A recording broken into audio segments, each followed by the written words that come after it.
So hello. This is going to be a quick tutorial on how to edit an OCW match using Davinci Resolve. It's super easy, it's super quick, and most of all, it's free. So yeah, that's cool. So we're going to dive into it really quickly. So Davinci Resolve loads, and the first thing you're going to do is probably going to load on this tab, which is the Cut tab. You don't want the Cut tab, you want the Edit tab.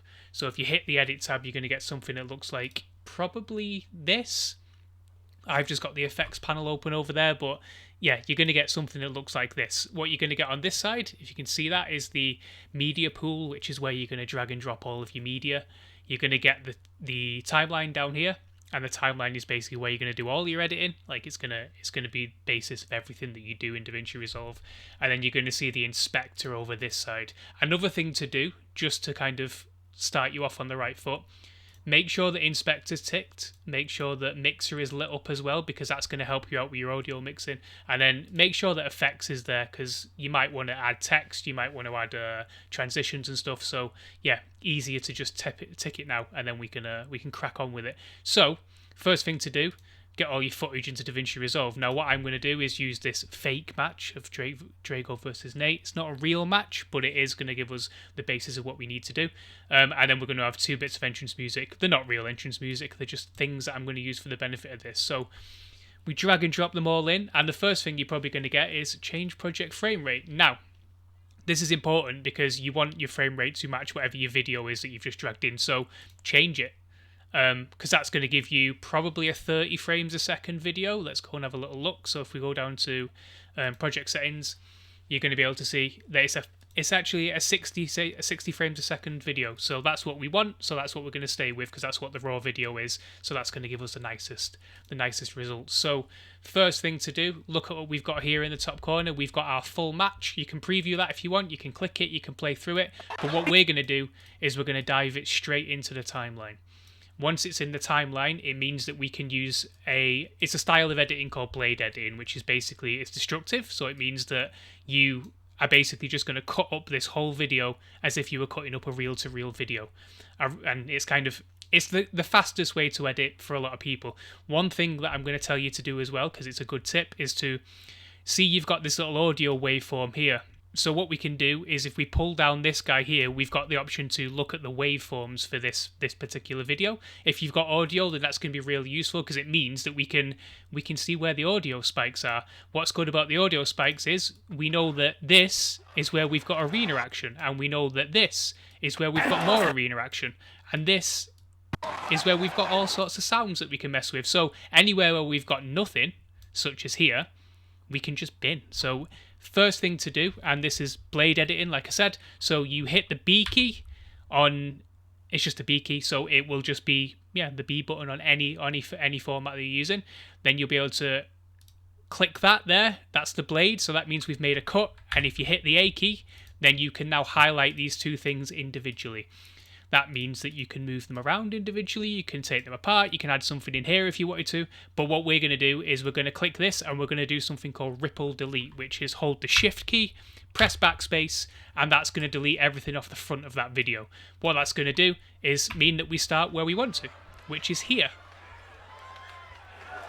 So yeah, that's a nice easy thing to do. So what you can do here is you can kind of scrub through like you would ordinarily. A good thing about DaVinci Resolve is that it plays the audio. I didn't know that other programs didn't do that, but yeah, it does play the audio as you go, so you can kind of hear if it's too loud. It almost certainly will be too loud, but we'll sort that out later. What we're doing at the moment is we're just cutting the bits that we don't need of this video.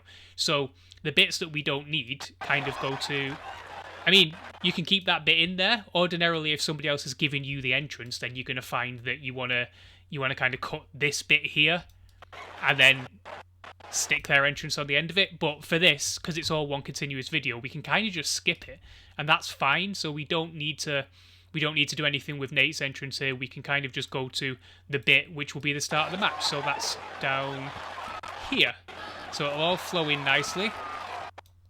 And again, if you wanted to cut this stuff up, you can. If you wanted to go like this, you can just press B again, press B wherever you want to cut it, and then you can ripple delete it, which is shift and backspace, or you can just hit backspace and then you can move it out yourself, and you can move this in if you want to. That's good if you're trying to make sure that stuff is sort of cut together in a way that isn't one long video. So if you want to just be able to move stuff about freely, then yeah, you don't need to do ripple delete all the time. I just find ripple delete helps because ripple delete will just line up your video for you and you don't have to go and scroll and move stuff about. So yeah, that happens. So then we go into the match. What you would ordinarily do here is cut out any loading screens, but you don't need to because we haven't got any loading screens. But let's pretend this bit is a loading screen, so the end of Nate's entrance, and go like that. And then just go like that, and then ripple delete. So now we go to our crowd shot, and everything's nice. And then these two are going to look at each other in the ring. The referee's going to ring the bell, and then we're going to see Nate go on his back, end up getting pinned, and then what it will spawn for us is a little loading screen. We don't want that. We don't want that transition. We want the winning sequence. Now, there is a problem with this in that Drago has accidentally left his music on for his victory scene, I think. Because it's playing Shane O'Mac's music, which is fine. Like, we don't really care about that. But ideally, when you're doing your entrance, when you're doing your victory scene, you want to turn all of the audio off because, well, not all of the audio, the music audio, because then it's easy to just add music back in. So, your own music to add that back in. So, I'm going to take this bit out because I don't really want this in. So, again, B all the way across. And we're going to go to... What you can do, by the way, you can zoom into the timeline in and out of it. You can do that by holding Command or Control and then scrolling your mouse wheel, or you can just kind of, you can do it like that, or you can just kind of do it on this bit here. Doesn't make any difference. It's kind of just a preference thing for you. So if I take that bit out there, we've got a bit of a transition, but not a lot of a transition. And then we've got... your winner, Drago Caesar. We've got a bit where we should probably add music, but since we've not added music to the front, it would be silly to add it to the back. So we're going to go all the way back up here. So we're kind of just, we've done editing our videos here, or our entrances. So what we can do here is pick our music. So let's stick some music in here. So first thing to do, this audio track from the game is always going to be loud. You can look over on the right-hand side in your mixer here, and you'll see that it's nice and loud. It's hitting yellow. Making his way to the ring. In our mixer, you don't want anything to hit higher than yellow. If it's going into the red, so if I was to turn this up... From Belgrade, Serbia. That's too loud. We don't want it that loud. It should never be clipping. It should never be that loud. And your waveform, if it is that loud, what you can do is you can go into audio in the top right here, and you can just move that volume down, and you're going to see your waveform shrink, and it's just going to... It's going to make it easier on our poor ears when it comes to listening to your music. So we're probably going to have to do that now. So if we pick this song, don't know what it is, never heard it, but we'll pop it onto here. So this is going to be Drago's entrance music for the benefit of this. It's going to be loud.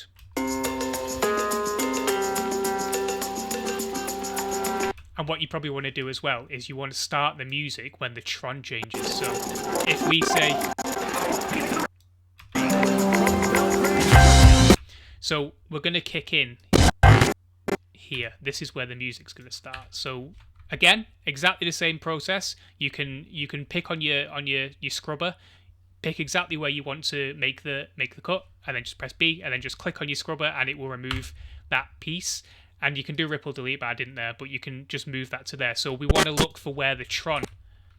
And actually, I'm going to silence this for the time being. So you can hit M. That's going to mute the track.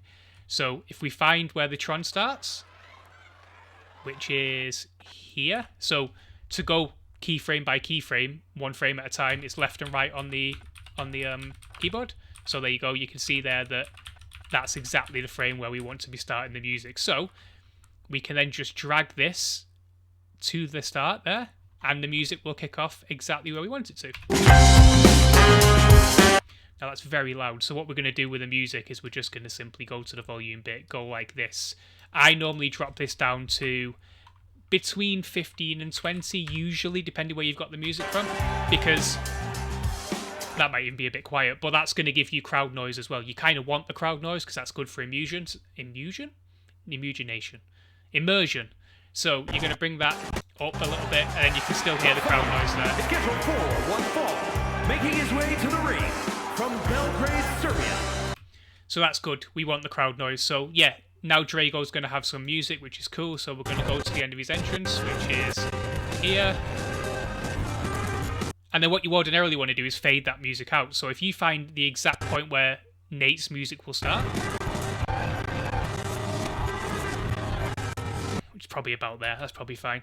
And then we're gonna cut again, same as we did before. We're gonna hit A. We're gonna go all the way over to here. We're gonna get rid of that because we don't need that. But what we are gonna do is we're gonna zoom in, and we're gonna zoom in because we're gonna keyframe something. Keyframing is usually used in animation, but use it in audio here as well. And it's just a video term for making things happen gradually. You can almost have them ease off. And in this case, we're gonna change the volume. So click onto your audio track. We've got -15 there. We want it to be fading out entirely, so we're going to go to, I don't know, 10 seconds in. Maybe not 10 seconds. Yeah, maybe a few seconds. So we're going to fade it out. So, easiest thing to do, you want to make a keyframe, which is click on the volume in the top corner here, this little red diamond, and then go to the end of your track and put this, and this is automatically going to create a keyframe when you change your value here. So we want this value to be like, I don't know, -100. Doesn't matter. It's going to get rid of the music entirely, but it's going to create a red keyframe there, as you can see. You can right-click that and go to ease in if you want to, because that's going to make it like a smoother glide down, basically. So you're gonna hear it now just fade out, like so. It was quite abrupt because it wasn't over a long period, but you can do that as long or as short as you want. And once you've done it, you can kind of just drag this. And yeah, it will calmly turn off. Now, we want Nate's music to come in, but it's not going to be. We're not going to be able to get it to do that gradual fading on the same track. So what we're going to have to do here is we're going to get this Nate music, and we're going to drop it on the audio track below it, because that means that we can have control of the ease in and out of both of the audio portions. So if we, again, this is going to be super loud. So let's check. We want to kind of, there's bits of entrance music that are kind of shitty and you don't really want to be interested in. You just want to kind of get rid of them and move on with your life. So let's start from there. So that big bump in the waveform down in the bottom right there, that's where Nate's music's going to start. So we're going to pop that to here. Smart thing to do here is to, again, drop it down to -15 because we know it's loud, so we don't want it to be that loud. And then overlap it just a little bit with Drago's music. Then we're going to go to the start of it. We're going to then keyframe, again, the same as we did a minute ago, except this time we're going to do it backwards. So we're going to go -100 to start with. We're going to go to, I don't know, here. And then we're going to pop in a keyframe. And then that's going to do that. Actually, I've fucked up. So what we're going to do now is we're going to go to the start. We're going to click keyframe first. And then we're going to do -100. And then we're going to, again, right-click. We're going to go ease out. And then that's going to smoothly pop in. Like so. And his opponent from Los Angeles, California. So that's cool. We've got that. Now we just need to find the end of Nate's entrance, which is all the way up here somewhere. But what we can do now, we're kind of done with these tracks, so we kind of don't care about them, so we can close them up. If you've got a bigger monitor than me, then you're probably going to have more space here. So yeah, do whatever you want with your workspace. I have it like this because this is the space that I've got. But yeah, anyway, we go down here. We find the end of Nate's entrance, which is roughly there. And then we just, again, blade, hit the A key, delete that, and it's out of here. We also, it's interesting because we kind of need to put some of Drago's music on the end here because he won the match. So you can Option or Alt, I think, fiddle with that. I don't know about Windows on that, but if you Alt and then drag it all the way across to the end, you're going to get an exact copy of it. It's going to have the same keyframing in, I think. So if I just check that, it's still going to have the same dropout at the end. So you can just delete that if you want to, and then make the whole volume 115. Okay, apparently I've still got a keyframe on the end of it. So if I go to the end, unkeyframe that shit, and then we want Drago's music to casually come in as he wins the match, which is there. So his music, as the bell goes, will come in there. So we're gonna, again, -100. We're gonna, that's created a keyframe. Then we've already got a keyframe here, but you might want to delete one and make one anyway, because I've kind of fucked that up a bit. So in fact, let me delete that keyframe. We're gonna go -100. We're gonna put in a keyframe for -15 because that's what we had as our main audio value, and then that's gonna start up like so. Nice and easy, no dramas with it, and then cut that off at the end there. And that's kind of it for the editing bit. You can still fiddle with the audio if you want to. One thing to note is that if your audio, again, I mentioned it earlier, if any of these are hitting red on the right hand side, down in the bottom right, here is your winner. You probably need to turn them down a little bit. They're not at the moment, they're actually okay, so we'll leave them as they are. Always save, because it's a good idea to save. To get this out of Davinci Resolve now, and you will need to, you've got this little rocket ship at the bottom. It's called Deliver. You hit Deliver, and then you'll see your export settings come up in the top corner here. So what we're going to do here, we're going to browse. I'm just going to stick it on the desktop, I think. And we're going to go untitled, so it'll be Drago Nate. And then, yeah, this is all sort of laid out for a Mac, but your format should be roughly the same on Windows, so you can go to MP4.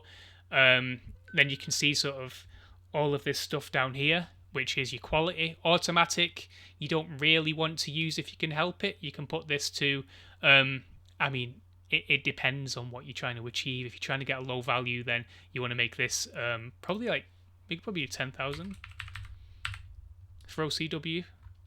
That should be okay. And then your audio, you don't need it to be as high a bit rate as this. You can probably drop this down. So you can probably drop this to like 192, something like that. Pop it into your render queue. Go to render all when you're ready to render it. And it's just going to render everything. And you're not even going to have to worry about it. So you'll see it going nice and quickly, nice and speedily here. And yeah, it should just look good in the end. So we'll render it.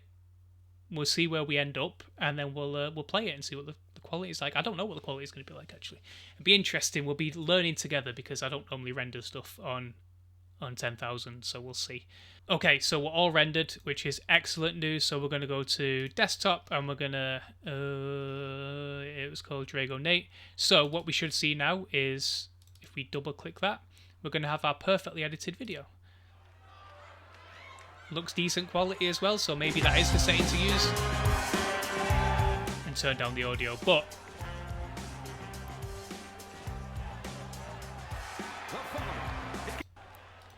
plenty of decent quality for OCW. Should we do the test? Should we find out? I'll stop that and we'll find out exactly what the file size is, because yeah, 251 megabytes. So if that was, how big is the video? The video's like 3 minutes long. Yeah, 3 minutes and 10 seconds. So that'll probably equate to probably just under a gigabyte if you were to save that out as like a full-size match. So that pretty good, I think. And that's it. If you've got any more questions on Davinci Resolve, there's plenty more to it, but you probably only need what I've just shown you. But by all means, give me a shout and I will try my best to help you out.